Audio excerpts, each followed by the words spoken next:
Wealth is hidden ಅಂತ. ಅದರಿಂದ ನನಗೊಂದು ಇದು ಬರ್ತಿದೆ. I think it's Warren Buffett or somebody who said the quickest way to get poor is to try and look rich ಅಂತ. So so if I spend some money to look rich, tomorrow I will be poor. ಆ ಥರ. So yeah, that is one aspect. The other aspect is ಹೌದು, mutual funds. First mutual funds what I did was in 2005-6. It was all tax saving mutual funds. That was my main intention. ಈಗ it's very common.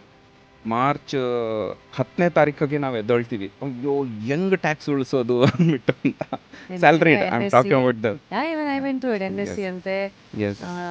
HRA, petrol bills, ಹೌದು, ಹೌದು, car ಹೌದು, ಹೌದು. insurance. ಈ ಥರ. So for you it was SIP, the trigger. ಅಂದ್ರೆ no, ಆವಾಗ ನಾನು ಸ್ವಲ್ಪ mutual fund, ELSS, tax saving mutual funds ಎಲ್ಲ ಮಾಡಿದೆ. ಬಟ್ ಯಾವುದು ಕರೆಕ್ಟಾಗಿ ಮಾಡಲಿಲ್ಲ. ಎಲ್ಲ ಡಿಸ್ಕಂಟಿನ್ಯೂ ಮಾಡೋದು, ಅಥವಾ ಏನೋ ಟ್ಯಾಕ್ಸ್ ಸೇವಿಂಗ್ ಆಗೋಯ್ತು ಈ ಥರ.